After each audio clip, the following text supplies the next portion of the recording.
mukoze ate bannamasaka site bannakimanya kabonera nyindi mukungo mwenna namwe mbalamusizza nnyo njagala obakulisaayo bannabuddu mu kujaguza gw'amatikkira ga Ssaabasajja Kabaka olw'omukaaga oluyisaawo Ekoni. Mwebale kwaniriza Kabaka mu ngeri y'ettendo ate n'emirimu gyonna gye mwakola. Njagala okwebaza namwe abategesi tulebaza gwe nga ssentebe mwakola omulimu butatuswaza sebo era nzikiriza ku lw'abategesi bonna neebaza Oweekitiibwa Deputy Katikkiro Oweekitiibwa Nsibirwa yatukulembera awamu eno waggulu ate n'Oweekitiibwa Pokino ku lwa Buddu ne ttiimu yaffe yonna. Mwebale omulimu gwe mwakola gwali gwa kitalo gwavaayo bulungi era ssebo nzikiriza okubagiza bannamasaka bannabuddu dayosisi ya Masaka bishopu olw'okufiirwa Monsignori Kato awo ebisanje yaziikiddwa okwosa eggulo olunaku olwokuna abadde musaala ennyo Liviika Geno ku lwa Masaka ku lwa dayosisi ya Masaka abadde yawummulira awo bisanje. Tukubagiza bwana mukulu n'abasosodooti mwenna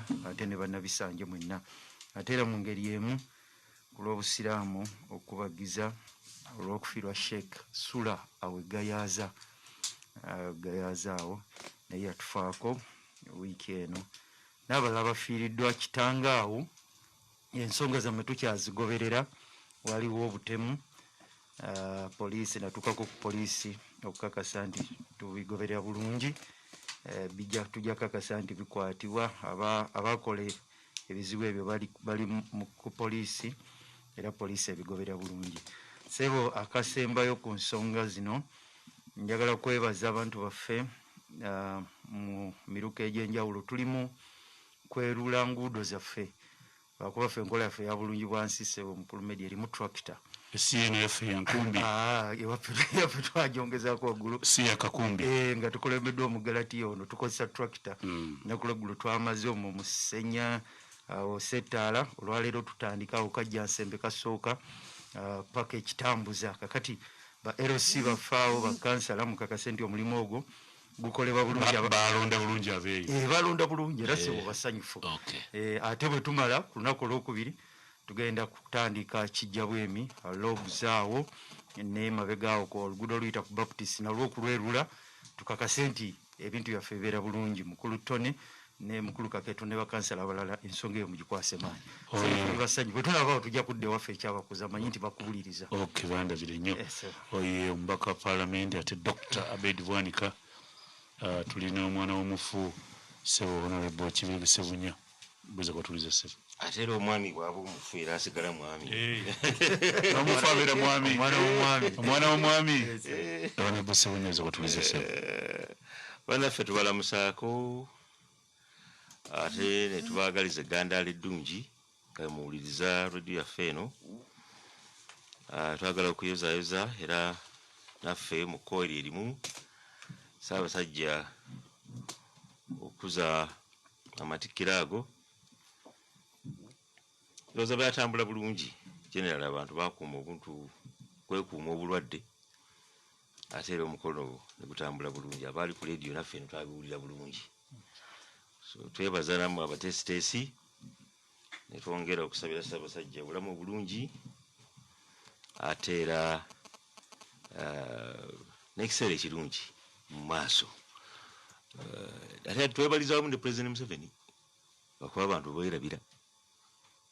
Twerabiza ne President Museveni tumwebaza olw'emirembe. Kyali kyeyagaza abantu nekikulaakulanya abantu nakujjukira history waabwe nakutambula nga bakyakala nga tewali mirembe. So emirembe gino tugyebaliza Katonda ne President Museveni nti beebalira bakwatira awo tutaka okutambula mu ggwanga ettebenkevu buli omu nga ajaganya mu ngeri ze.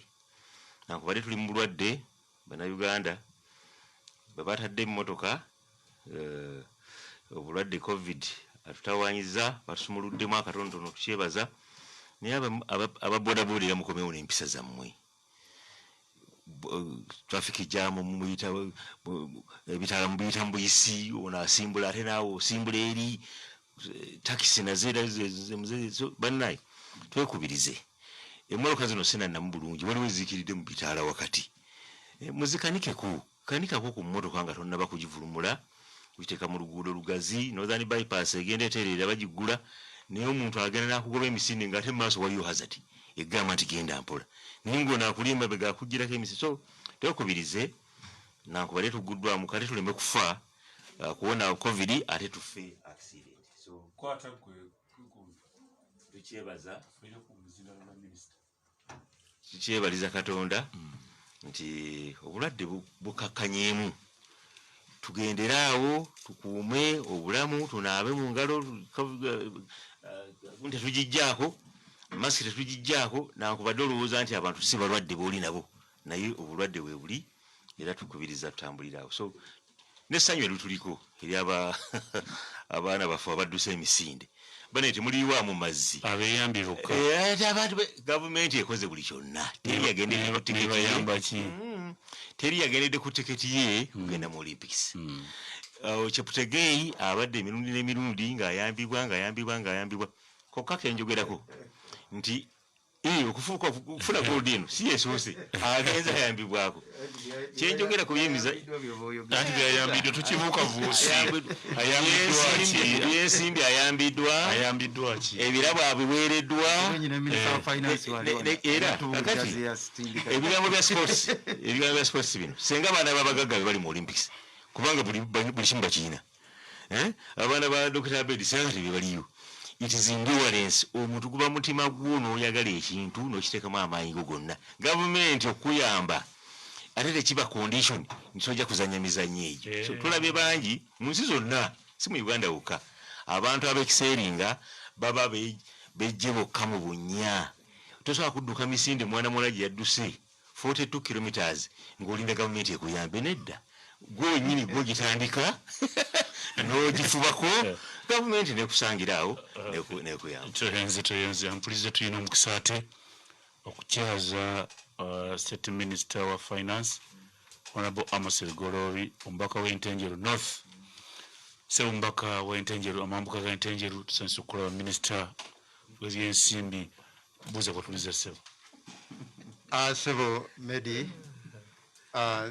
neyanziza olw'omukisa guno okubeera wano olwaleero ku rediyo ya Ssaabasajja Kabaka wa Buganda eno y'Emmengo era njagala okutwala omukisa guno civil minister kuyozaayoza Ssaabasajja Kabaka wa Buganda olw'okubeera ku Namulondo emyaka egiweredde ddala 28 njagala okukulisa bannamasaka olw'enteekateeka ennungi gye baali nayo era munnamasaka omwantudde wano Honorable Abedi Bwanika mwe bali kuteekateeka tesitesi yali ku mwanya chairman ekitiibwa yali ssentebe kabaka kulako kyamaani kabaka yabatesitesi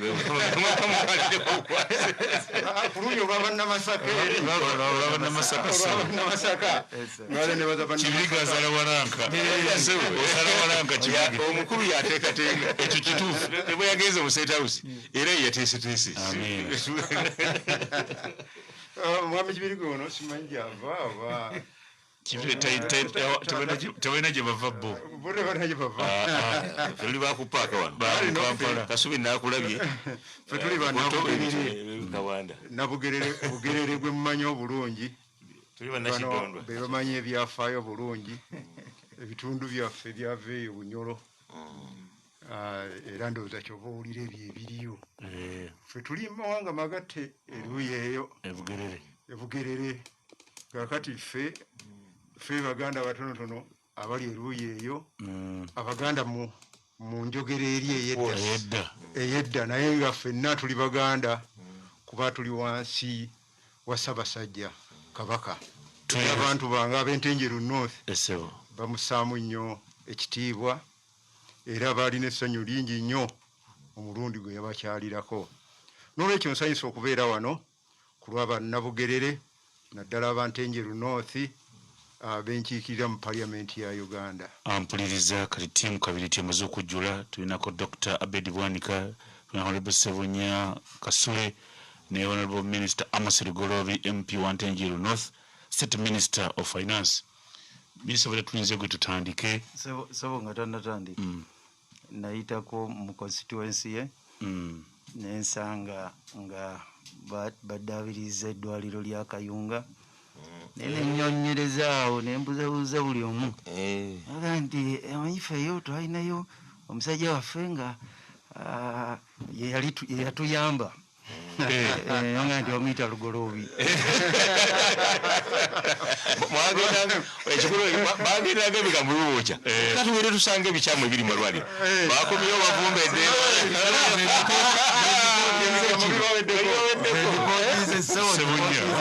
onalipotize kyentenjero Lugoloobi waali kale ebyentenjero tubyebaliza Katonda mwebale kusiima Honorable Lugoloobi. Yesebo. Twakwise mu kiti ekyo nga State Minister w'ebyensimbi. Minister of Finance, Planning and Economic Development. Yesebo. Honorable Abedi Bwanika abe Masaka kitegedde. Minister of Planning and Economic Development. Owenteekateeka z'ebyenfuna. Ebyenfuna. N'enkulaakulana ebyensimbi. Ebyensimbi n'ebyenfuna. Honorable Minister, twafuna obulwadde buno obwa COVID tewali mu Uganda yokka, wali mu nsi zonna. Butukosezza nate nebukosa nnyo sekita yo ey'ebyensimbi. Abantu baagala kumanya mwina nteekateeka ki okujja abantu mu bwavu. Abalina amakampuni abagagga bakaaba. Abalina bizinesi entono bakaaba. Temukyafuna musolo. Mu byenfuna mukyafuna musolo kuba gavumenti emira ku misolo. Bwe temutafuna misolo mu byenfuna batugamba kitegeeza mba mwewola ssente okujjuzaawo sente za emisolo zizalodde misolo kizalodde kikola. Ebyenfuna bitambula bityo. Minisita eggwanga lyagala kumanya mulina nteekateeka ki eri eggwanga lyaffe lino wetuyimiridde kati. Sijja kumanya biri mu kikuubo obadde bikutuukako nja tutunda ekifaananyi ekinene. Ebyenfuna tubize tutya waggulu mu mbeera gye tulimu y'obulwadde bwe tulimu. Minisita Lugoloobi. Sebo neyanziza nnyo era kusooka byonna engeri gye nnaakatuuka ku bukulu obwo njagala okwebaza His Excellency President Museveni olw'okundabamu embala esobozesa okutuula mu ntebe eyo.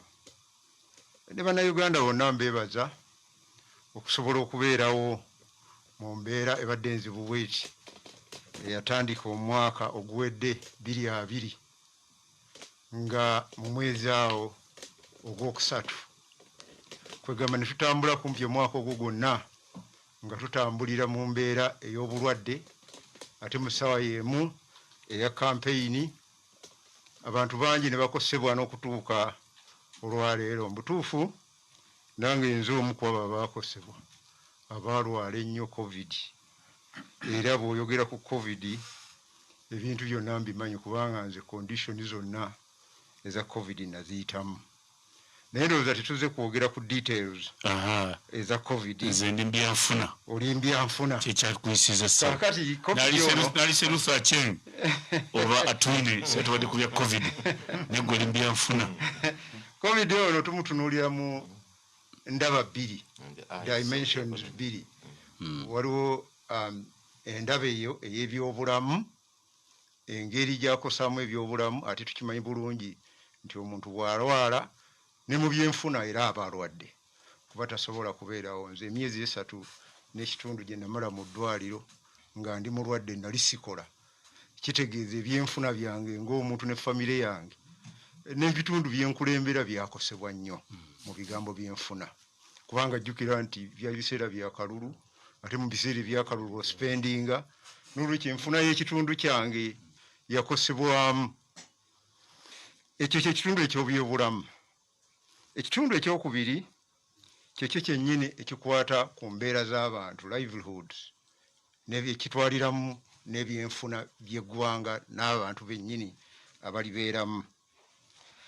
Kaakati ebintu ebyo ebibiri bikwatagana. Obulamu bwe butabeerawo tosobola kukola byanfuna ate n'ebyenfuna bwe bitabeerawo tosobola kuddukanya bya bulamu kuba abantu bangi bazze boogera nti twaliguze ebitanda byonna ebyetaagisa, twaliguze oxygen yenna yeetaagisa, twalibadde n'amalwaliro gonna ageetaagisa, ddagala lyonna lyalibaddewo. Ebyo byonna bye boogerako bintu bya byanfuna bya ggwanga, nga tulina okulaba nti tulina ensimbi. Essaawa eno kakati twogera ku kigambo eky'okugema abantu bonna, mass vaccination. Awo wennyini twogera ku bigambo bibiri, eky'ebyobulamu n'ekigambo ky'ebyenfuna, kubanga bw'onoogamba nti onoobeera ne vaccines olina okubeera ne ssente ezigula vaccines ezo. Vaccine tuzirabye teziri cheap, ziri mu ssente empitirivu nnyo. In fact n'ababadde bazitunda ebbeeyi entonotono bazongeza, kwegamba ebbeeyi n'etutabukako.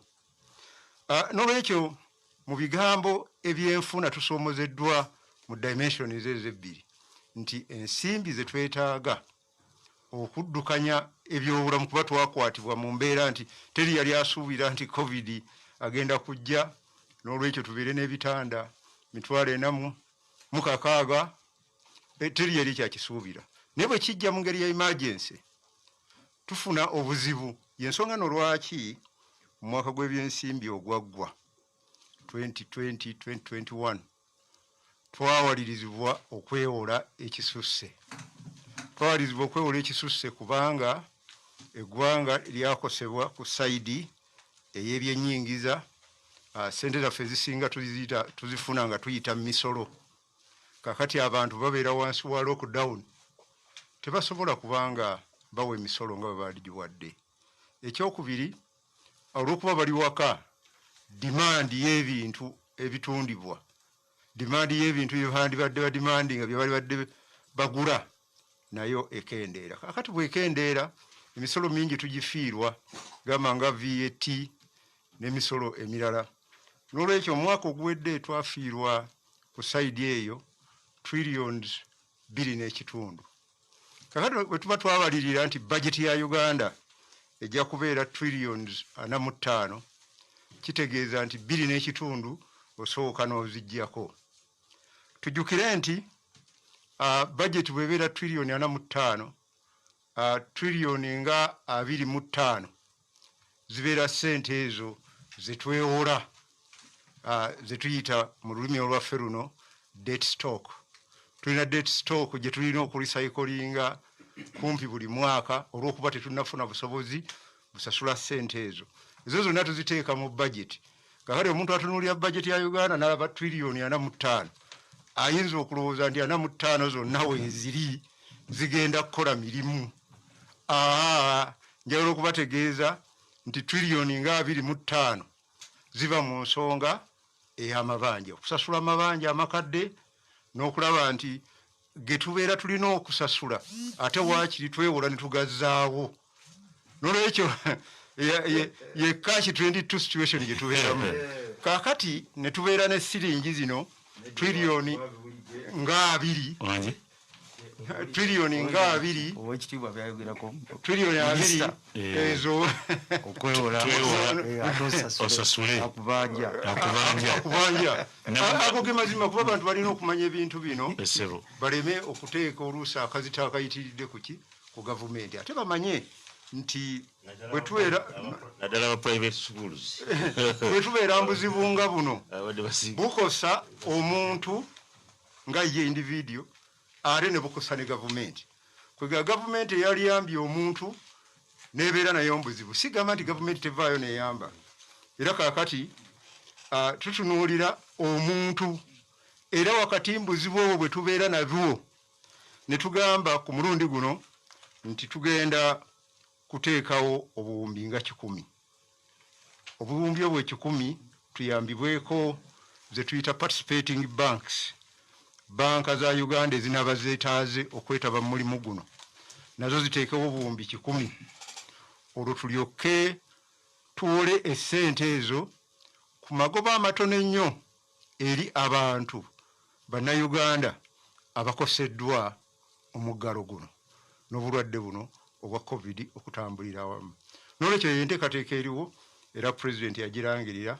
Essaawa eno kaakati tukola ku details okulaba makubo ki cost ki baani ezo ze details etukolako kakati mu ministry enteekateeka bweri mu bulambulukufu bwayo okubulula ebyenfuna mu ggwanga Uganda naddala abantu ate abantu bali mu businesses ez'enjawulo okuva ku micro kuono business person asembayo obuki obutono okugenda mu small wewe uyita small gwe kakati tuli mu small oli mu small medium oli mu medium SMEs medium okuyamba abantu abagudde mu katyabaga kano ate nga tutunuulira n'eriiso jjojo okulaba embeera eno bwetambula singa etambula bulungi oyo tugisuubira ensimbi era zisobola okukola ki bannayuganda baddeko akamwenyumwenyu waliwo enteekateeka bannayuganda baddemu akamwenyumwenyu nti gavumenti efaayo gavumenti ebaagala era emanyi nti babadde bayita mu kaseera akazibu akaseera akazibu ffenna ketumanyi obulungi nti kuffenna tewali yakaleeta era katukubye kumpi kyenkanyi eyali alina bizinesi ennene kamukubye era abo benteekateeka ezaabwe gye ziri mu Uganda Development Bank babadde bagendayo abasobodde okufunayo ensimbi basobodde okuzifunayo mpozi okusoomooza wekuli ku luuyi olwo ffeffe bennyini bannabizinesi okulaga empisa discipline ey'okuba nti bwe twewola essente tuzikozesa ekyo kyennyini kye tuzeewoledde ate ne tuzisasula kakati bannaffe abali mu nsi endala ng'eyo Buyindi China discipline eyo bagirina wano abantu tebalina discipline esasula ssente ze beewoze ekiviiriddemu omutawaana omunene ennyo banks okuba nti interest rates bazikuumira wagguluko olw'okwewala abantu abafaanana bwe batyo banka zisobola okubeera nga zisobola okulabirira abakozi baazo olw'okuba nti abantu abamu abeewula ssente zino babawa obuzibu ekiseera kye tulimu kibadde kiseera kizibu nnyo naye ne Bank of Uganda ku lwa gavumenti nayo yavaayo nebanga eteekawo enteekateeka emanyiddwa nga credit relief program minisita wambadde njala okujja ensente tuzituwa ezitwetoolodde nga ziyamba abantu baazo zogenda mu banka gaazo mu nsi zaabwe ez'ebya commercial banks nti abange ebbanja temulijjaawo lyobanja Lugolobi lyobanja Abeli lyobanja Kasule lyobanja Nsereko naye interest gyoba okendeeza bo gyoba ojjawo wano muyambye mutya abantu abalina amabanja mu banka nga minisitule ebyenfuna eteekerateekera abantu yes kanzije katono minisita 88.8 CBS